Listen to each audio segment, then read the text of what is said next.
माळी गल्ली संत सावताबाबा यांचा हा अखंड हरिनाम सप्ताह आणि आजचा हा पहिला दिवस. आपण हा अखंड हरिनाम सप्ताह आज 25व्या वर्षी पदार्पण करत आहोत. म्हणजेच त्याला रौप्य महोत्सव सप्ताहानिमित्त आजची आलेली एक सेवा. ही पहिली सेवा सावताबाबाच्या चरणावर समर्पित करण्यापूर्वी ज्या सद्भक्तानं किंवा आमच्या माळी समाजाचे जे असंख्य भक्त किंवा आमच्या माळी समाजाचे जे अनुयायी आहेत त्यांनी या मंदिरासाठी बराचसा परिश्रम केलेला आहे आणि त्या परिश्रमातून हे मंदिर उभा टाकलेलं आहे. खरं तर आमचा माळी समाज या निलंग्यामध्ये फार मोठा आहे आणि हा मोठा माळी समाज एक भव्य दिव्य सप्ताह करू शकतो, पण यामध्ये काही आमचेच हेवे दावे असतील. म्हणून हा भव्य सप्ताह पण म्हणजे रौप्य महोत्सवी निमित्ताने एक भव्य करावा असं माझं मनोगत होतं. जर त्या बाबाला जशा प्रकारचं अनुरूप आहे तसं त्यांनी करून घेतील, पण माझी अपेक्षा होती की एक 25 वर्ष झालेलं आहे आणि या 25 वर्षामध्ये जी ही सत्ता सर्वच कीर्तनकार ही संन्यासी आणावं ही माझी अपेक्षा होती आणि मी मंडळाकडे बोलूनही धावलेलं होतं, पण ते आमच्या कार्यकर्त्यामुळं ते शक्य झाले नाही. जशा प्रकारची सेवा आमचे सावताबाबा करून घेतील तशा प्रकारचे आम्ही करण्याचा प्रयत्न करत आहोत आणि या 25 वर्षाच्या रौप्य महोत्सवी सप्त्याचं जे आजचं प्रवचन आहे ते माझ्या वाटेला न सांगता आलेलं आहे. ही दुसऱ्याची प्रवचन सेवा आत्ता जस्ट एक अर्धा तासापूर्वी मला माहीत झालं. त्यांचे बुद्धिवंत महाराजांना म्हणले की जो व्यक्ती आज प्रवचनासाठी येऊ शकत नाही आणि त्या व्यक्तीची प्रवचन सेवा मी करण्याचा प्रयत्न करतो. सर्व तुम्हा संत मायबापाच्या चरणी पहिल्यांदा मी नतमस्तक होतो आणि सेवेला मी आता सुरुवात करतो. जशा प्रकारे एखादी माझे बोल जसे निघतील तसे सावताबाबाच्या मुखातून निघाले असं गृहीत धरून त्याचं तुम्ही सेवन करण्याचा प्रयत्न करा. यसाय संग्रहमात्र जन्म संसार बंधनातम विमुचेते नमस्तवे वैष्णवे प्रभा वैष्णवे ही प्रवचनासाठी निवडलेला हा श्लोक आहे. हा श्लोक व्यासाचा आहे बरं, आणि हा व्यासाचा श्लोक तुम्ही म्हणसाल तर विष्णू सहस्त्रनामाने व्यासाचा श्लोक कसा आला, कारण का 4थ्या श्लोकापासून भीष्माचं बोलणं चालू होतं. त्याच्या अगोदरचे जेवढे काही श्लोक आहेत ते तर वैष्णवांचे श्लोक आहेत आणि युधिष्ठिर महाराजाचे श्लोक आहेत आणि त्याच्यानंतर भीष्माचार्याचे श्लोक आहेत. आता यसाय संग्रह मात्र जन्म संसार बंधनातम विमुचेते नमस्तवे वैष्णवे प्रभा वैष्णवी हा ग्रंथ, हा विष्णू सहस्त्रनाम हे दिव्य का आहे त्याच्याविषयी आपण थोडक्यात पहिल्यांदा जाणण्याचा प्रयत्न करू. हा विष्णू सहस्त्रनाम या पूर्ण ब्रह्मांडाचं ऊर्जास्थान आहे. या ब्रह्मांडाचं ऊर्जास्थान असलेलं विष्णू सहस्त्रनाम. तुम्ही म्हणाल असं कसं, मला सांगा. रामनामामध्ये पूर्ण अग्निस्तोत्र भरलेलं आहे बरं का. राम म्हणजे नष्ट करणारा, जेवढं काही पाप आहे त्याला नाश करणारा हा रा, आणि मग त्याला शांत करणारा, म्हणून आपण राम नाम शब्द वापरला जातो. तसं या विष्णू सहस्त्रामध्ये दुसरं तिसरं काही नाही. विष्णू सहस्त्रामध्ये भगवंताचे 1000 नाव आहेत आणि हे भगवंताचे 1000 नावं घेतल्यामुळं त्याचे लौकिक कार्य त्या प्रत्येक नावामध्ये दडलेलं आहे. आता उदाहरणार्थ आपण विठ्ठल नाव ज्यावेळेस उच्चारलं जातं त्यावेळेस त्या विठ्ठलाचं महात्म्य आपल्या डोळ्यासमोर येतं. आता विठ्ठल नाम आपल्याला फक्त महात्म्य समोर येतं आपल्यासमोर. आज रोजी विठ्ठल म्हणल्यानंतर आपल्याला पंढरपूर आठवतं, पण विठ्ठल ह्या शब्दाची व्याख्या ज्यावेळेस व्यासानं केली त्यावेळेस त्या शब्दामध्ये असं आहे, म्हणजे विश्व रचना करणारा, त्याला आपण काय म्हणतो, ब्रह्मा म्हणतो, बरोबर. ल ह्या शब्दामध्ये असं दडलेलं आहे, या ब्रह्मांडाचं लालन पालन करणारा तो म्हणजे विष्णू. ल आणि ठ ह्या शब्दाचा अर्थ असा आहे, या ब्रह्मांडाचा पूर्ण नाश करणारा म्हणजे तो भगवान शंकर किंवा पार्वती होते. अशा ह्या विष्णू सहस्त्रनामामधील जेवढे काही विष्णूचे 1000 नाम जे आलेले आहेत, त्या 1000 नामामध्ये अशा प्रकारचा तो अर्थ दडलेला आहे. आता ह्या नामाचा अर्थ दडलेला हे माहीत झालं. आता याच्यानंतर हा विष्णू सहस्त्रनाम हा ग्रंथ कुणी आणि कुणाला सांगितला ही माहीत पाहिजे. उगाच सांगलं विष्णू सहस्त्र नाम म्हणलं झालं, एवढ्यावर भागणार नाही. आपल्याला पूर्ण ज्ञान पाहिजे. विष्णू सहस्त्रनाम कोण आणि कुणाला आणि कशासाठी सांगितलं, बरोबर आहे. विष्णू सहस्त्रनाम सांगण्यामागचा उद्देश, ज्यावेळेस महाभारताचं युद्ध संपलं, सगळे जिकडं युधिष्ठिराचा विजय झाला, 1 महिन्याचा काळ गेला. 1 महिन्याच्या काळानंतर युधिष्ठिर महाराजाला म्हणण्यापेक्षा आपणाला स्वतःलाही जर आपल्या हातून एखादी जर पाप झालं तर मनात कमीत कमी वाईट वाटतं. मनात स्वतः मन साक्ष देतं की बाबा ही मी वाईट कर्म केलेलं आहे किंवा ही वाईट कार्य केलेलं आहे. या वाईट कर्माचं मला प्रायश्चित माझं स्वतःचं मनच मला गवाही देतं. आपण काही ना काही ह्याच्यामध्ये प्रायश्चित घेतलं पाहिजे. कुणाचं तर कोणा चांगलं तर करायला पाहिजे. की झालं मागलं तर भरून निघणार नाही, पण आता याच्यानंतर तर मी चांगलं वागण्याचा प्रयत्न करीन, ही स्वतःचं मन तर कोणा ग्वाही देतं. तशा प्रकारे ज्यावेळेस युधिष्ठिर महाराजांना 40 अवलक्षण सैन्याचा वध झाला गेला, त्यामध्ये 10 लोक उरले गेले. म्हणजे आजच्या हिशोबानं 40 लाख सैन्य, त्या 40 लाखामधून फक्त 10 जण उरले. 5 पांडव, श्रीकृष्ण, युयस्सवू आणि अश्वत्थामा आणि कृपाचार्य आणि तिसरा भगवान श्रीकृष्णाचा सारथी दारू, हे 10च लोक उरले. 40 लाख सैन्याचा वध झाला गेला युधिष्ठिर महाराजांना. आणि आता युधिष्ठिर महाराज कोण आहे ही बी आणखीन एक त्याच्यामधला प्रश्न. युधिष्ठिर म्हणजे कोण आहे ते युधिष्ठिर महाराज? युधिष्ठिर महाराज हे साक्षात धर्म आहे. धर्म येम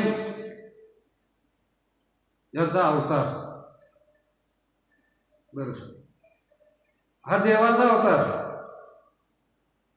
आणि युधिष्ठिर महाराजांना हे सहन होत नव्हतं. राजावर बसल्यानंतर भगवान श्रीकृष्णाला म्हणले, हे भगवंता, मला हे राज्य नको, का माझ्या हातून इतकं पाप झालेलं आहे की मला आकाशामधून सुद्धा हे लोक श्राप देताना किंवा मारत असताना दिसतात. त्या राज्यामध्ये भोगण्यासाठी मला सर्वत्र दुःखच दिसतं. असंख्य स्त्रिया विधवा झालेल्या येतात. मला त्याच्याकडे बघितल्यानंतर अतिशय वाईट वाटतं. देवा, हे मला नको, मी गुप्त जंगलामध्ये जाऊन संन्यास घेतो. भगवान श्रीकृष्णाला त्यावेळेस दया आली आणि भगवान श्रीकृष्णानं हा झालेला विषय, म्हणजे याचा जो आपल्याला काय म्हणता येतं, मनाला झालेला जो पश्चाताप आहे किंवा दुःख आहे, या दुःखाचं निवारण करण्यासाठी भगवान श्रीकृष्णानं या युधिष्ठिर आणि त्याचे 4 भाऊ आणि स्वतः द्रौपदी आणि काही सैनिक घेऊन भीष्माचार्याकडे आले. आणि भीष्माचार्याकडे आल्यानंतर त्यावेळेस दक्षियान नुकतंच संपलेलं होतं. म्हणजे 12 वाजता दक्षियान संपून उत्तरायणमध्ये प्रवेश होणार होता. आता याच्या मागेला उद्देश काय आहे? 2 महिने भीष्माचार्य रणभूमीवर बाणाच्या शय्येवर झोपलेले होते. त्यांना इच्छा मृत्यूचं वरदान होतं. इच्छा मृत्यूचं वरदान असताना जोपर्यंत राज्य सुरक्षित होणार नाही तोपर्यंत मी या देहाचा त्याग करणार नाही, भीष्माचार्यानं वडिलाला दिलेले वचन होतं. आणि त्या वचनाच्या पूर्ततेसाठी भीष्माचार्याने हे शरीर म्हणजे बाणाच्या शयेवर झोपणं पसंत केलं. आणि ज्यावेळेस हे दक्षिया माणसानं मरत असताना सुद्धा विचार करून मरायला पाहिजे. ते आपल्याला शक्य नाही, ती योगी लोकाला शक्य आहे. आपलं मरण कधी येतं ही आपणालाही माहीत नाही, पण योग्याचं मरण ही योग्याच्या हातात आहे. भीष्माचार्य ही योगी होते, योग्याचेही योगी होते. आणि दक्षियांमध्ये जर मेलं तर माणसाला अधोगती प्राप्त होते. त्याला आपण आपल्या साध्या भाषेमध्ये, खेडवळ भाषेमध्ये नरक प्राप्त होतं असं म्हणलं जातंय. आणि उत्तरायणमध्ये जर मरण आलं तर त्याला उच्च कुळामध्ये प्राप्य पुण्य कृत्वा लोका शाश्वती समाह सुशील श्रीमंत गेहे योग भ्रष्ट अभिजयंत. भगवान श्रीकृष्णानं 6व्या अध्यायामध्ये सांगितलेलं आहे की बाबा उत्तरायणमध्ये जर मरण आलं तर मी त्याला उच्च कुळामध्ये किंवा साधू संतांच्या कुळामध्ये मी त्यांना परत जन्म घालतो आणि राहिलेले काम पूर्ण करून घेतो असं भगवान श्रीकृष्ण म्हणतात. तर उत्तरायणमध्ये जर जो व्यक्ती मेला किंवा ज्या व्यक्तीने देह त्यागला त्या व्यक्तीला देवाची प्राप्ती होते असं आपण समजू. आणि हे बरोबर 12 वाजता ज्यावेळेस भगवान श्रीकृष्ण आणि 5 पांडव त्या जाग्यात आले, द्रौपदी होती आणि युधिष्ठिरानं नमन केलं भीष्माचार्याला, आजोबाला नमन केल्यानंतर आणि भीष्माचार्याने त्याचा चेहरा पाहिला आणि चेहरा पाहून हे युधिष्ठिरा एवढं तू नाराज का आहेस, मला नेमकं सांग. त्यावेळेस युधिष्ठिराने सांगायला चालू केले, हे तात, मी या युद्धामध्ये असंख्य असे योद्धे मारलेले आहेत आणि या राज्यामध्ये हे जे राज्य आहे म्हणजे या हस्तिनापुराचं हे राज्य नसून या जाग्यात मी एक पापाचा धनी होऊन राहिलेला आहे. पाप अन्न आहे, पापानं मिळवलेलं अन्न आहे असं मला वाटतं आणि माझं मन अतिशय खिन्न झालेलं आहे. तुमच्या अगोदर माझा जीव जावा ही माझी अपेक्षा आहे, म्हणून मी तुमच्या चरणाशी नतमस्तक होण्यासाठी आलेलो आहे. आणि त्यावेळेस भीष्माचार्यानं ही युधिष्ठिराला 1000 नामाची ही विष्णू सहस्त्रनाम सांगितलं गेलं. आणि यानंतर युधिष्ठिर महाराजाचं जे मन आहे परावर्तित झालं आणि परावर्त मन झाल्यानंतर त्यांनी नंतर 35 वर्ष राज्य केलं. या पांडवाचं एकूण जी वय आहे 135 वर्ष आहे आणि या 135 वर्षामध्ये हे बाकीचं राहिलेलं जे राज्य आहे त्यांच्या युद्धामध्ये जे 50-60 वर्षाच्या नंतर पुन्हा 70-75 वर्ष राज्य केलं आणि त्यांनी स्वर्गरोहण केलं. हा विषय इथं संपला. या जाग्यात विष्णू सहस्त्रनाम मला हे सांगायचं होतं की विष्णू सहस्त्रनाम हे भीष्माचार्यानं अशा प्रकारे ह्या युधिष्ठिर महाराजांना संबोधित केलं आणि ह्या विष्णू सहस्त्रनामाच्या माध्यमातून युधिष्ठिराचा मोहग्रस्त किंवा हे खिन्न झालेलं मन परावर्त होऊन राज्यासाठी तयार झालं. ते सांगत असताना आणखीन भीष्माचार्यानं असं सांगितलं की तू जर ह्या युद्धामध्ये तुझा विजय नव्हताच, ह्या युद्धामध्ये तुझा विजयच नव्हता, कारण ज्या वेळेस हे युद्ध तयार होणार होतं आणि तुम्हाला आणखीन एक विशेष माहिती नसलेला शब्द असा, हे युद्ध तयार करत असताना 9 लोक 9 ग्रह हे धृतराष्ट्रानं आपल्या राज्यसभेमध्ये ठेवलेले होते, ज्याच्यामध्ये जे पंचांगणाचे विद्वान ग्रगाचार्याकून याचा इतिहास काढून घेतला होता की माझा विजय होणाऱ्या दिवशीच युद्ध चालू व्हायला पाहिजे. अशी 9 लोकांकडून पंचांगण काढून त्या दिवशीच त्या मुहूर्तावर हे युद्ध चालू झालेलं होतं. असं युद्ध उगाच सहज उठलं चालू झालेलं नव्हतं.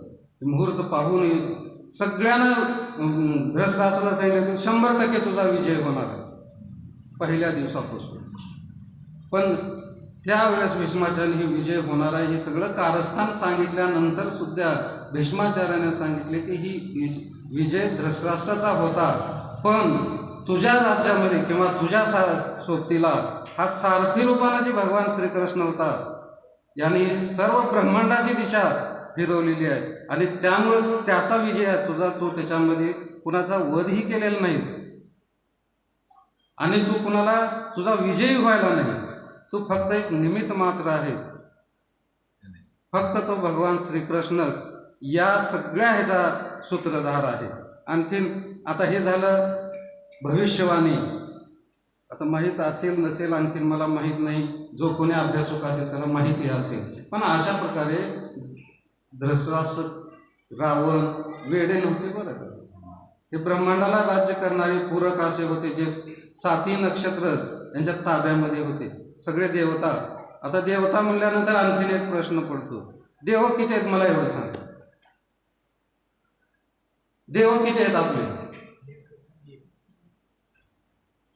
आपण हिंदू आहोत, हिंदू म्हणून आज रोजी जगतो. आपणाला देव माहीत नाहीत, 33 कोटी देव म्हणतो. म्हणता का 33 कोटी देव आहेत म्हणून? हिंदू म्हणून जगतो, आपल्याला आपल्या देवाचे नाव माहीत नाहीत. आपल्या देवाचे नाव माहीत नाही. आज रोजी आता तुमचं वय 60-70च्या घरात 80च्या घरात गेलंय, पण सगळे 33 कोटी देवाचे नाव याच्यामध्ये कुणीही सांगा. पण बौद्ध, मुस्लिम, ख्रिश्चन त्या लोकांना त्याच्या देवाचे नाव विचारा. अल्लाह के फरिश्ते म्हणतात ते. देव नाही, अल्लानं पाठवलेला फरिश्ता आहे. बौद्धामध्ये याने पाठवलेलं, गौतम बुद्धानं पाठवलेलं. पण या धर्मामध्ये हिंदू धर्म एक इतका श्रेष्ठ आहे. या धर्मामध्ये यदा यदा हे धर्मस्य ग्लानी निर्भवती भारतम सर्व धर्माना परित्याजन्ते मम शरणवज्रम मन मना भाव मध्याजी मम नमस्कारो मया आसक्त मना पार्थ योगी योजित मद आश्रय. असे किती तर 700 श्लोकाचं वर्णन आहे भगवद्गीतेमध्ये. भगवान सांगतात की सगळं यदा यदा ह्या धर्माचा उद्धार करण्यासाठी मी जन्माला घेतो, पण दुसऱ्या कुळामध्ये किंवा दुसऱ्या जातीमध्ये कधी कुठं सांगितलेला बायबल कोणी वाचलेला असेल किंवा आपला मुस्लिम समाजाचा जो पुराण आहे त्याचं कधी कोणी जर अध्ययन केलेलं असेल तर तिथं देव प्रत्यक्षात येऊन तारतो असा शब्द कुठंही नाही. पण हा हिंदू धर्मामध्ये एवढा पवित्र आहे. मी स्वतः देव म्हणतात की मी स्वतः अवतार घेतो आणि तुम्हाला तारतो, पण आपणाला हे देव एवढं सांगून सुद्धा आपणाला आपल्या देवाचे नाव माहीत नाही. 33 कोटी आहे देव म्हणून बसतो, बस झालं, एवढ्याच्या पुढलं काहीच माहिती नाही. काही लोक म्हणतात एकच देव आपणाचा करून. आपल्यामध्ये 33 कोटीच देव आहेत. त्याचे नाव सांगू का? सांगू का? ऐकायचं आहे? सांगतो ऐका. 12 आदित्य, 11 रुद्र, 8 वसु आणि 2 अश्विनी कुमार. किती झालं गणित सांगा? 33 झाले. त्या 33च अंश रूपान आहेत. त्याच्यामधले हे आता जे तुम्हाला सांगितलं भीष्माचार्य, त्या 8 वसूमधले हे भीष्माचार्य. बरं, 11 रुद्र एवढं तर माहित आहे, हनुमंताला रुद्रावतार म्हणतात.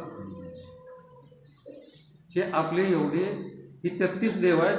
काही लोकांना ह्याला 33 कोटी करून टाकलं. 33 कोटी करून टाकलं. म्हणून आपणाला कमीत कमी आपणाला आज रोजी ठीक आहे आपण कुठला ग्रंथ नाही वाचलो किंवा कुठलं आध्यात्मिक ज्ञान नाही घेतलं, पण कमीत कमी देवाकडे हात जोडताना तर माझे एवढे देव आहेत, माझे एवढे पूर्वज आहेत एवढं तर माहीत पाहिजे. तर ह्या हिंदू समाजामध्ये जन्म घेण्याचा आपल्याला अधिकार आहे असं समजू, किंवा जन्म घेऊन एवढं तर सफलतेला गेला असं तर समजू.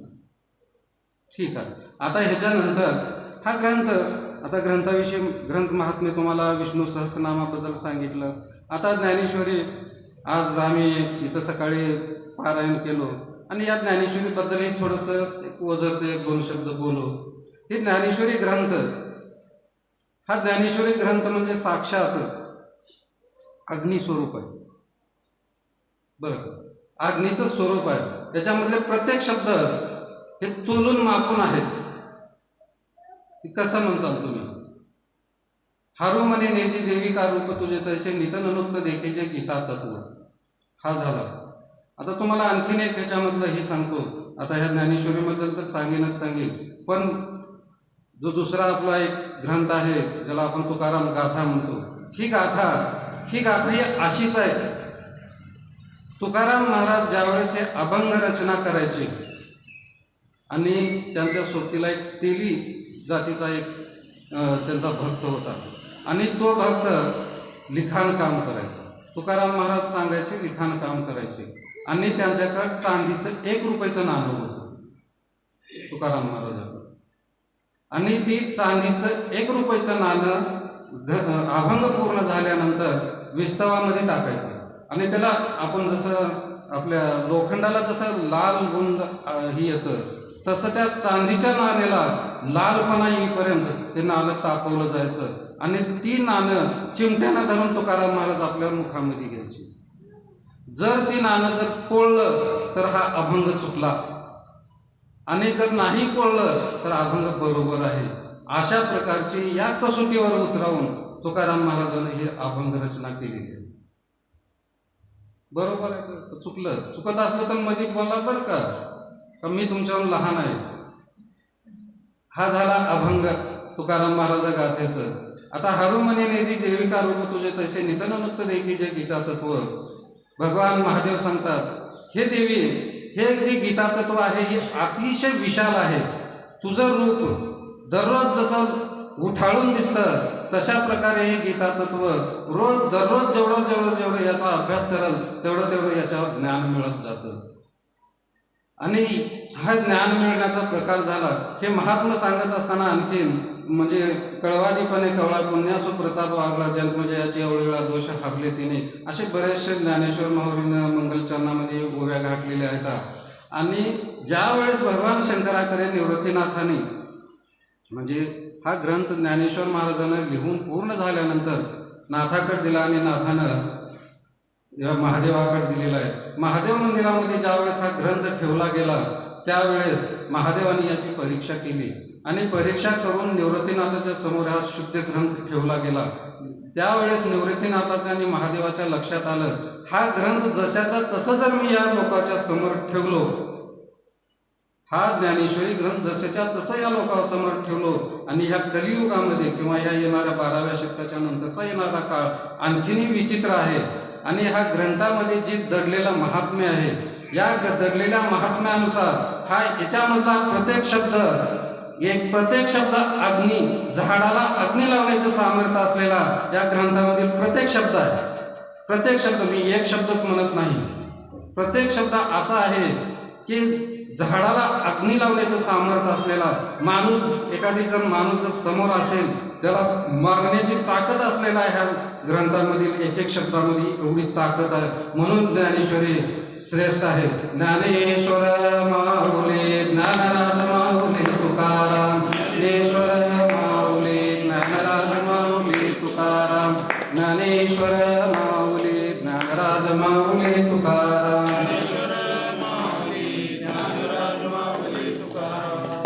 तर असा हा ग्रंथ, या ग्रंथाला ज्यावेळेस निवृत्तीनाथानं शंकराच्या समोर ठेवल्यानंतर शंकरांना त्याला श्राप दिला गेला. या ग्रंथाला शापित केलं गेलं. हा ग्रंथ जर कोणी भाविक आणि भाविका व्यतिरिक्त ज्याला या ज्ञाचे आदर आहे किंवा या ग्रंथाला आत्मसात करण्याची जिज्ञासा आहे, अशा व्यक्तीला हा ग्रंथ ज्ञान देतो. आणि ज्याला एखाद्याला जर या ग्रंथाविषयी आवडच नसेल तर त्याला आणखीन याच्यामध्ये ढकललं जातं. ज्या वेळेस या ग्रंथ वाचत असताना किंवा या ग्रंथावर अभ्यास करत असताना किंवा या ग्रंथाच्या प्रत्येक शब्दावर ज्यावेळेस चिंतन करत असताना अतिशय ज्ञान, म्हणजे लास्टच्या ह्याच्यामध्ये लिहिलेलं आहे बघा की गुह्य ज्ञान आहे म्हणते ते. आणि हे गुह्य ज्ञान कुणालाही जर सांगत बसलो, जर पुढे ऐकणाऱ्याची मनस्थिती नसेल, माझ्या पुढे सांगत असताना ऐकण्याचे जर डोळे झाकत असतील तर हे ज्ञान त्याला पाप लागणार नाही तर मला पाप लागणार आहे. म्हणून ग्रंथ ऐकणारा आणि सांगणारा तेवढ्या तन्मयतेचा जर असेल तर या ग्रंथावर प्रवचन करावं, नाही तर करायला जाऊ नये. उगा पुढे डोळे झाकलेत आणि ग्रंथ सांगण्याला काही अर्थ आहे का? तुम्ही पोथी सांगता, पोथीमध्ये तसंच आहे. कुणाही ग्रंथाचा जर कुठला श्रोता जर ऐकण्यास पात्र असेल तर त्या व्यक्तीला सांगावं.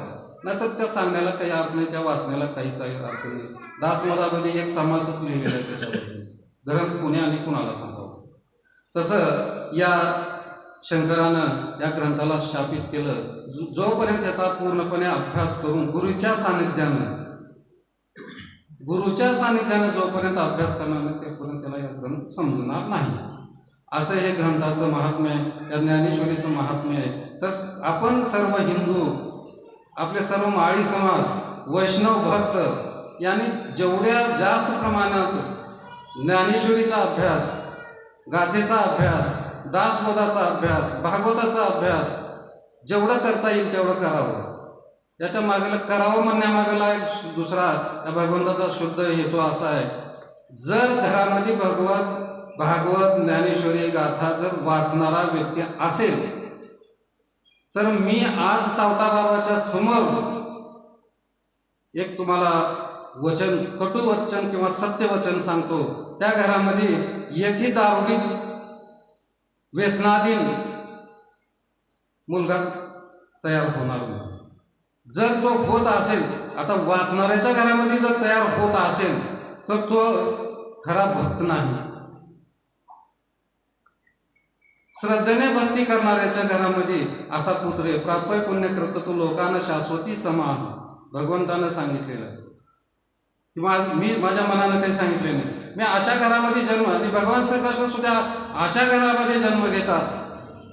आता ज्ञानेश्वर महाराज अशा कुळामध्ये, भगवान श्रीकृष्णानं तर 7 म्हणजे 10,000 वर्ष याने वासुदेव देवकीने तपस्या केल्यानंतर त्याच्या कुळी जन्माला. कारण भगवंतासारखे अशा उच्च कोटीचे लोक, हे अंश लोक, भगवान सांगतो ममेव अंशे जीव लोके जीव भूते सनातनम मनःषष्टींद्रिय प्रकृती स्थाने करिष्यन. माझा जे अंश आहे, मी अंश रूपानं किंवा पूर्ण अंशाला ज्या जागेत जन्म घेतो त्याची आईचं उदारी तेवढंच ताकदीचं पाहिजे. म्हणून भगवंताच्या आराधना करणाऱ्याच्याच पोटी असे महात्मे जन्माला येतात. आता याचं उदाहरण घेत असताना आपले सावताबाबा ज्या आईच्या उदराला जन्माला आले त्याचे किती पिढीपासून पंढरपूरची वारी होती. आता वाचलो बघा तुम्ही, कितव्या पिढीपर्यंत वाचलो? 7वा अध्याय झाला. 3ऱ्या अध्यायापर्यंतच सांगितलेलं आहे की तिथं येणारी परंपरा किती. नरसोबा कितव्या पिढीतले?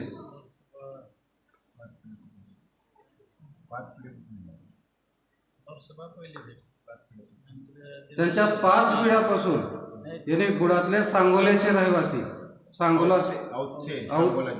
जिल्ह्या, सांगोला तालुक्यामधील औचे रहिवासी तिथून आले आरणला. त्याच्या मागेला आणखीन इतिहास त्याच्यामध्ये आपल्या ग्रंथामध्ये आहे. बगर काही नसताना माणूस जगू शकतो, काहीच नव्हतं यांच्याकडे. तिथून येऊन एवढं नाव आजपर्यंत केलेलं आहे. आज रामर झाले सावताबाबा. जन्म घेण्यासाठी जे आईचं उदर होतं, 5 पिढ्यापासून भगवंताची सेवा केलेली आईचं उदर होतं. म्हणून त्यावेळेस सावताबाबासारखा माणूसच्या उदरात जन्म आला आणि असंख्य कुळाचा उद्धार केला गेला. आज रोजी सावताबाबाचं नाव आपण त्यांच्या नावानं इथं सप्ताह केलं जातो. ज्या सावताबाबाला, ज्या ज्ञानेश्वर महाराजांना जेवायला मिळत नव्हतं, 3 टायमाचं नाही 1 टायमाचं मिळणं मुश्किल होतं. सावताबाबाची तीच परिस्थिती होती ज्यावेळेस घर जाळलं गेलं त्यावेळेस. बरोबर आहे का? घर जाळलं त्यावेळेस सावताबाबाला जेवायला मिळत नव्हतं. आणि ज्ञानेश्वर महाराजांचं तर सगळ्याला सांगितलेलंच आहे, बरेच वक्त्यांना सांगितलेलं आहे की त्यांना जेवायला मिळत नव्हतं, त्यांना मारले गेले, मातीमध्ये अन्न मिसळलं गेलं. असे हे ज्ञानेश्वर महाराजाचं हे यांचं सुद्धा 7 कुळाच्या वारकरी होते पंढरीचे, यांचे सुद्धा पूर्वज. आणि ब्राह्मण समाजातले कुलकर्णी खानदानामधले ज्ञानेश्वर महाराजाला जो फेटा दिलेला आहे, काशीच्या ब्राह्मणाने दिलेला आहे, याचा गौरव केलेला आहे. आज रोजी ज्ञानेश्वर महाराज, आज रोजी आपण सप्ताह करतो. सप्त्यामध्ये जेवायला बोललं जाते लोकांना, पण लोक जेवायला जात नाहीत. ज्ञानेश्वर महाराजाला जेवायला मिळत नाहीत. केवळ ज्ञानेश्वरीच्या आम्हाला वाचता बी येत नाही, आम्हाला साधी ज्ञानेश्वरी वाचता येत नाही, पण आम्हाला महाराज म्हणून लोक घरापर्यंत जेवायला बोलावले तर आम्ही जायना झालो. एवढी शोकांतिका या आजच्या समाजामध्ये. या मागला उद्देश असा आहे, या लोकांना कठीण असे घाव सोसले म्हणून यांना देवपण आलं. ज्ञानेश्वर महाराजांनी आपल्या जीवनामध्ये पूर्ण घाव सोसले गेले, यामुळं ज्ञानेश्वर महाराज आज रोजी अजरामर झाले. तर असा हा ज्ञानेश्वरी ग्रंथ, आणि या ग्रंथाच्या माध्यमातून आपण आपल्या समाजामध्ये जेवढी काही उन्नती करता येतं याच्या सानिध्यानं आपल्या लेकरावाला, आपल्या सोयऱ्याधाऱ्याला, आपल्या सगळ्या म्हणजे नातलगाला करता येतं तेवढं करण्याचा प्रयत्न करावा. आता आपण हे महात्म्य सांगितलं, सगळं झालं. यशय स्मरण मात्र जन्म संसार बंधनातून. आता मूळ जो मुद्दा आहे आपला प्रवचनासाठी निवडलेला जो श्लोक आहे त्याचं थोडंसं चिंतन करू. यशय स्मरण मात्र जन्म संसार बंधनात. आता याच्यामधला एकच शब्द जन्म संसार बंधन. जन्म, संसार आणि बंधन. जन्म घेणं हे आपल्या हातात नाही. आपल्या हातात फक्त इथं येणंच आहे, पृथ्वीवर येणं एवढंच आहे. 84 लक्ष योनीमध्ये कुण्या योनीमध्ये ढकलेल हे आपणालाही माहीत नाही. फक्त आपल्या कर्मानुसार आपल्याला योनी मिळणार आहे. आज रोजी मानव योनी मिळाली, या योनीमध्ये येऊन आपण देवाचं नामस्मरण करणे, चांगलं वागणे, दुसऱ्याला त्रास न देणे, दुसऱ्याचा वध न करणे, दुसऱ्याचं वाईट चिंतन न करणे, एवढं तर आपल्या हातामध्ये आहे. एवढंच केलं फक्त ज्ञानेश्वर महाराज जे खळांची व्यंकटी सांडोतया सत्कर्मी रती वाढो होता परस्परे पडो मैत्र जीव. ज्ञानेश्वर महाराजांनी एवढंच सांगितलेलं आहे, तू कुठलाच देवधर्म करू नकोस, फक्त चांगलं वाग. आपण जर चांगलं वागलो, आपण ज्ञानेश्वरी नाही वाचलो, काहीच फरक पडत नाही. कुण्या संताच्या पाया नाही पडलो, काहीच फरक पडत नाही. कुण्या देवाच्या पाया देवच कळायला नाही आपल्याला, काहीच फरक पडत नाही. पण आपण माणूस म्हणून जरी वागलो तरी भरपूर झालं.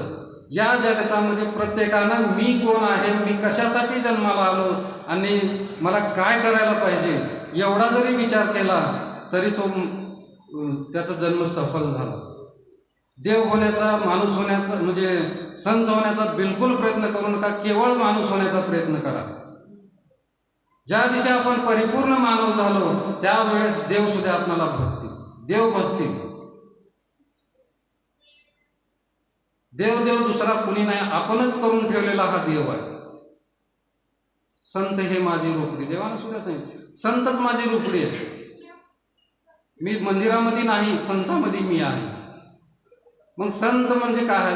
संत म्हणजे संताचीच व्याख्या अशी आहे, म्हणजे जित आत्मा परमात्मा समहितासीत उष्ण सुख दुःखेशु तथा मानात्मानो ज्ञान विज्ञान तृप्तात्मा कुतुस्तु विचिंद्रियम युक्त यती उच्चंते युक्त आहार विहारश युक्त चेतशा कर्मेशु. आता त्याच्या पुढे गेलं म्हणजे जित मित्र उदासीन मध्यस्थ बंधुषु साधू अपिंच ही जी या व्यक्तीनं, जी जीवात्मा आहे, या व्यक्तीनं हा माझा दोस्त आहे, माझा मित्र आहे, प्राणी माझे सखे आहेत आणि कुणाचाही वध करणार नाही, अशी भावना ज्यावेळेस झाली तो त्यावेळेस मनुष्य झाला. अशी भावना होती का आपल्या पुढे जर एखाद्या जरा जोऱ्यात चाललं तर त्याला लाथ मारण्याची किंवा त्याला महाग वडण्याचे आपलं ही आहे. किंवा एखादी स्त्री जर समजा चांगलं बोलत असेल तर त्या स्त्रीला वाईट कसं बोलायला लावावं की दुसऱ्या स्त्रीला स्त्री गुण शिकावं. एखाद्या गड्याला सुद्धा गड्याचे तसंच असतं. एखाद्या पुरुषानं त्यानं जर थोडं पुढे चाललं, 4 पैसे जर कमवलं, त्याला महाग कसं वाढावं किंवा त्याचं वाईट कसं चिंतन करावं ही प्रत्येकाची भावना आहे. संशयामनी थोर अनेक नाही पाप घोर विनाशाच्या वागर प्राणी याचा ज्ञानेश्वर महाराजांना मला वाटतं 4थ्या अध्यायामध्ये बोलून गेले. तर जोपर्यंत आपण जन्म घेतल्यानंतर या गोष्टीचा विचार करणार नाही तोपर्यंत मनुष्य म्हणून जगणार नाही किंवा देवही म्हणून जगणार नाही. या सगळ्यात यशय स्मरण मात्र भगवंतानं हेच सांगितलं व्यासानं की बाबा जन्म मरण संसार बंधनात. आता जन्म आणि मरण, जन्म आणि मरण हा शब्द दोन्ही सारखा आहे. कसं म्हणचाल? आता जन्माची गावा आलिया, जन्म मृत्यूची सोळिया, ना म्हणू नये धनंजया जयापरी. भगवान ज्ञानेश्वर महाराज सांगतात, तू जरी जन्माला येणार नाहीस. नामदेव महाराजांच्या गाथेमध्ये बी आहे, ज्यावेळेस उद्धवाने याचा आपल्या बलराम आणि कृष्णाचा संवाद त्याच्यामध्ये एक अभंग आहे. बलराम म्हणतो की मी जन्माला आता येणार नाही, पहिल्या जन्मामध्ये लक्ष्मण झाला तो 14 वर्ष उपवास राहील, पण आता नको मला. त्यावेळेस त्या दोघांचं, तू नको जरी म्हणलास तर तुला जावंच लागतं. तसं आपण कितीही नको जरी म्हणलो तरी आपल्याला जन्म घ्यावाच लागतो. जन्म मृत्यूची सोळिया, ना म्हणू नये धनंजया जयापरी. हा सोहळा आहे, जन्म घ्यायलाच पाहिजे. आणि मृत्यू अटळ आहे. हे आश्चर्य जगामधलं. सगळ्यावर संशोधन झालं, पण मृत्यूला कुणालाही त्यागता आले नाही. जन्मही घ्यायला पाहिजे आणि मृत्यू होणारच आहे. ह्या दोन्हीच्या मधली जी प्रक्रिया आहे, या दोन्हीच्या मधल्या प्रक्रियेमध्ये देवाचं नामस्मरण करणे, देवाची आराधना करणे, हे जर केलं तर जन्मही चांगला मिळतो आणि मृत्यूही चांगला येतो. म्हणून इथं व्यास सांगतात, यशय स्मरण मात्र जन्म संसार बंधनात. जन्म आणि संसार, आता ह्या संसार बंधनातून मुक्त व्हायचे. आता त्याचे एखादी तुम्हाला दृष्टांत रूपानं सांगतो मी. जन्म संसार ह्या शब्दावर तुम्हाला थोडंसं कळणार नाही. म्हणून संसार आणि या बंधनातून मुक्त होण्यासाठी जे संतानं जी अवतार घेतले, त्याच्यामध्ये आपण एक राधाराणीचा दृष्टांत बघू. भगवान श्रीकृष्ण ज्यावेळेस वृंदावनमधून मथुरेमध्ये आले आणि त्या मथुरेमध्ये आल्यानंतर त्यांचं पोट दुखायला चालू. आणि पोट दुखत असताना भगवंतानं, म्हणजे वैद्याला आहे ते बोलल्यानंतर भगवंतांचं माझं पोट कमीच होईना, काहीच विलाज नाही, आज नाही तर उद्या मरणार असं म्हटल्यानंतर त्या वैद्यानं सांगितलं, यांच्यावर एकच औषध आहे.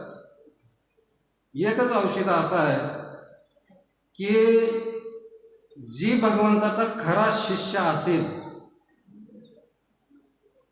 भगवंताचा खरा शिष्य असेल, त्याच्या चरण रज,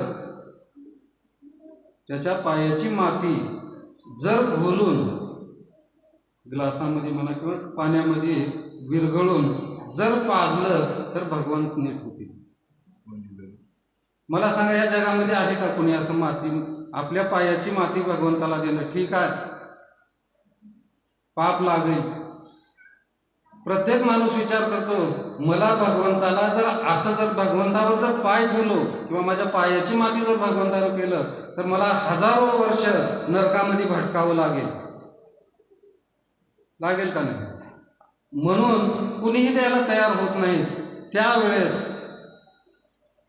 भगवान श्रीकृष्ण उद्धवाला जवळ घेऊन सांगतात, हे उद्धवा, तू एकच काम कर, वृंदावनेमध्ये जा आणि तिथे राधाराणीला हे माझी व्यथा सांग. उद्धव जाऊन सांगतो, राधाराणी असं झालेलं आहे. रडत रडत सांगतो, माझे भगवंत आता 1-2 दिवसात देह त्यागणार आहेत. राधाराणीला ज्यावेळेस हे करतं त्यावेळेस राधाराणी म्हणते, ही एक जन्म आहे नरकात जाणारा, असे कोट्यावधी जन्म जर नरकात गेले तर मी या भगवंतासाठी अर्पण करायला तयार आहे, घेऊन जा माझ्या पायाची रज. त्यावेळेस उद्धवानं राधाराणीचं रज आणलेलं आहे आणि भगवंताला पाजलेलं आहे. त्यावेळेस भगवंतानं उद्धवाला तिथं हे केलेलं आहे, हे उद्धवा, हे माझे खरे भक्त आहेत. तुझ्यामध्ये जो गर्व होता उद्धवा, तुझ्यामध्ये जो गर्व होता मी सर्वोच्च भक्त आहे, तो चुकीचा आहे. सर्वोच्च भक्त माझा तू आहे. असाच प्रश्न ज्यावेळेस राधाराणी आणि भगवान श्रीकृष्णामध्ये मिलनाच्या वेळेस प्रत्येक लोकाला आज रोजी समाजामध्ये एक वेगळी भावना आहे श्रीकृष्ण आणि राधाराणीविषयी. तिथे चतुर्स्कंदाच्या भागवतामध्ये एक दृष्टांत आहे. राधाराणी श्रीकृष्ण बोलून लावतात राधाराणीला, हे समाज, हा समाज आज रोजी आपण लग्न केलो तर आपणाला मान्यता देईल, नाहीतर वेगळ्या नजरेनं बघितलं जाईल. त्यावेळेस राधाराणीचं उत्तर आहे भगवान श्रीकृष्णाला, तू ही विचार केलाच कसा? लग्न हा विचार केलासच कसा? का बर? तू आणि मी वेगळेच नाही. लग्न कोणाचं होतं? स्त्री आणि पुरुषाचं होतं. स्त्री आणि पुरुषाचं लग्न होतं, दोन व्यक्तीचं लग्न होतं. तू आणि राधा आणि कृष्ण किंवा रमण हे वेगळे आहेत का? वेगळे नाहीत. मग ह्याचं लग्नच होऊ शकत नाही. म्हणून त्याला एक दुसरं नाव आहे बघा, आत्माराम. त्याला तिसरं नाव ज्ञानेश्वरी, अर्धनारी नटेश्वरी, तोच पुरुष तोची नारी आहे. वाचलो का? कुठं तर ऐकलं तर असतं, ठीक आहे, वाचायला नसतं. अर्धनारी नटेश्वरी ही भगवान श्रीकृष्ण आणि राधाराणीचं बोधक आहे. तसाच भक्त हा अर्जुन सुद्धा एवढ्या उच्च कुळाचे हे भक्त आहेत. व अर्जुनाला उठलाने भगवद्गीता सांगितला अशातला प्रकार नाही. उद्धवाला उठला आणि भागवत सांगितला अशातला प्रकार नाही. उच्च कुळी ते पिढ्यानपिढ्या आलेले भक्त आहेत. आता याच्या पिढ्या जर सांगितलं तर तिथं अंगदापर्यंत जावं लागतं. अंगदापासून पुढे येताना पहार नामदेवरायापर्यंत यावं लागतं. अर्जुनाचंही तसंच आहे. ज्यावेळेस अर्जुनाने यावेळेस ह्याला उद्धवाला आणखीन निघाला विषय म्हणून थोडंसं सांगतो, त्या दृष्टांताला विपरीत आहे पण सांगतो. ज्यावेळेस उद्धव अतिशय अहंकारामध्ये होता भगवान श्रीकृष्णाच्या समोर, माझ्यासारखा भक्तच नाही कुणीच. बरं, तो असा आहेस का? भगवंतानं ओळखलं मनोरथाने, त्याचा अहंकार कमी करायला पाहिजे म्हणून भगवंताने एक हे केलं, लीला केली. ज्यावेळेस अर्जुन आणि भगवान श्रीकृष्ण अरण्यामध्ये फिरत असताना यांनी अर्जुन भगवंताच्या मांडीवर झोपले आणि त्याचे जटा जे होत्या ते खाली लोळल्या होत्या, म्हणजे मांडीच्या खाली जाण्याचा प्रयत्न. भगवंतानं असं एक हात त्या जठाला धरलेला होता आणि एक मांडी याच्यावर दिलेली होती आणि एक कपाळावर हात होता भगवंताचा. पाहायला उद्धवानं, आणि उद्धव म्हणले, हे काय देवा, हे काय करू लागला तुम्ही? ही बरोबर नाही. तुम्ही तर देवादी देव आहात. ही माझा सखा आहे. ह्याचे जर केस जर ह्या जमिनीला जर लागले, ह्या पृथ्वीला लागले, तर ही जमीन डळमळीत होईल. पृथ्वीवर त्याचा कंप सुटायला चालू होईल. तू कान लावून बघ त्या ह्याला केसाला, कान इथं बघ. त्या केसामधून नाव येत होतं, श्रीकृष्ण गोविंद हरे मुरारी, ये नाथ नारायण वासुदेव हरे. श्रीकृष्ण गोविंद हरे मुरारी, ये नाथ नारायण वासुदेव हरे. श्रीकृष्ण गोविंद हरे मुरारी, ये नाथ नारायण वासुदेव हरे. श्रीकृष्ण गोविंद हरे मुरारी, ये नाथ नारायण वासुदेव हरे. श्रीकृष्ण गोविंद हरे मुरारी. अशा प्रकारे त्या केसामधून भगवंताचं सतत नामस्मरण येत होतं. हे एवढ्या उच्च कोटीचे हे भक्त होते. म्हणून भगवंतानं या जागेत अर्जुनाला भागवत म्हणजे गीता सांगितली गेली. आहे का आपली ताकद एवढ्या उच्च कोटीची भक्ती? आपल्या केसावाटत साधं पाणी निघणं झालं भगवंताचं नाव. अजून एक उदाहरण आहे ते आपल्या ह्याच्यामध्ये, जनीच्या गौऱ्यामधून विठ्ठल विठ्ठल निघत होतं. एवढ्या उच्च कोटीची ज्यावेळेस भक्ती प्राप्त होईल, भक्ती म्हणजे भक्ती करणं अतिशय अवघड आहे. योगियाच्या वाटा जे निघाले का सुटता, जयाची या भागा दुःखाची या वाटा आली का. बरं का, योग अतिशय अवघड आहे, त्याच्यापेक्षा भक्ती अतिशय अवघड आहे. भक्ती करणं फार अवघड आहे बरं का. योग त्याच्याहून बी अवघड आहे. आणि योग तर अजूनची साध्यही नाही का, तिथं वेगवेगळ्या मार्गाला जातात. भक्त ऐशी जाणार जो देही उदास, गेल्या आशापाशा निवारणी.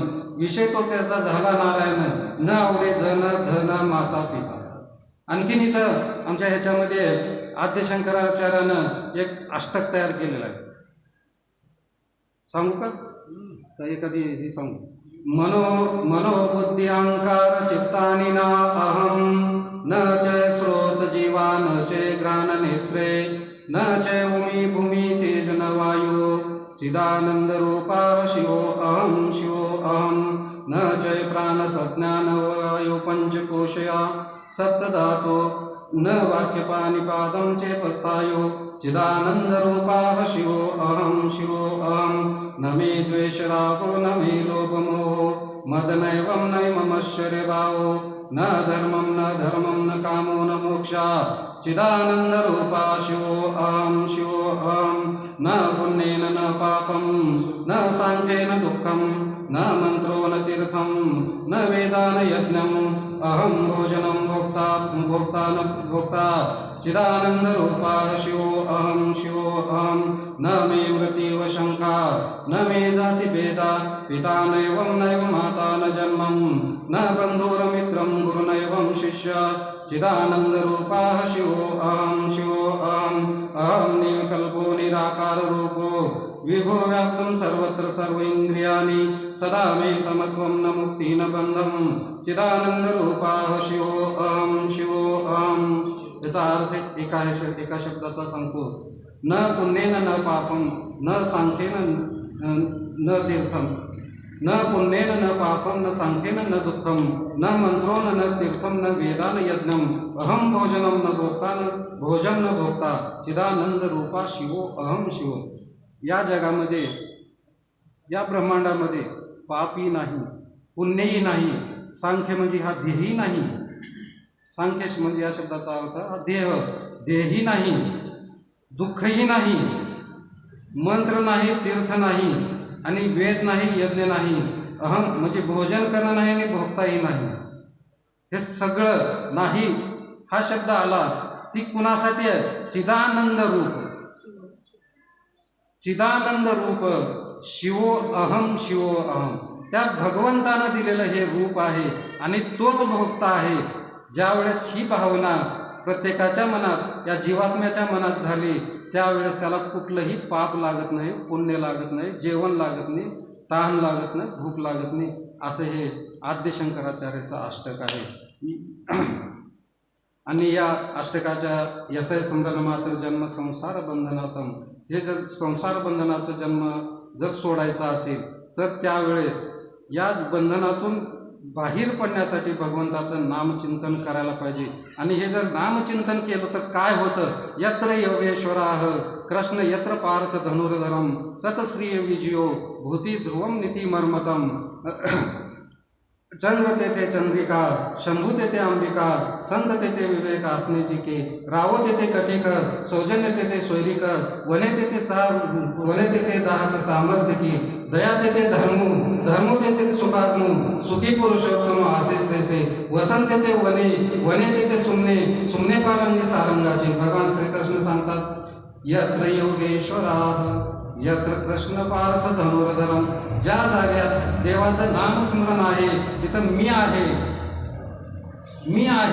यत्र योगेश्वरा कृष्ण यत्र पार्थ धनुर्धरम. त्या जाग्यात तो म्हणजे शिष्य, ज्या जाग्यात नामस्मरण करणारा जो आहे तो म्हणजेच अर्जुन आहे. यत्र योगेश्वरा यत्र कृष्ण पार्थ धनुर्धरम. तो पार्थ म्हणजेच हा भक्त आहे. ज्या भक्ताच्या मनामध्ये देव विराजमान आहे तोच म्हणजे भगवान श्रीकृष्ण आहे. आणि त्या जाग्यात त्याला कुठल्याही प्रकारचं दुःख नाही किंवा जन्म मरण नाही. बोला पुंडलिका वरदे हरिविठ्ठल श्री ज्ञानदेव तुकाराम. पंढरीनाथ भगवान की जय. गोपाल कृष्ण भगवान की जय. पार्वती पदे शिव हर हर महादेव. आजची एक प्रवचन सेवा जशा प्रकारे मोडक्या तोडक्या शब्दामध्ये मी करण्याचा प्रयत्न केलेला आहे, या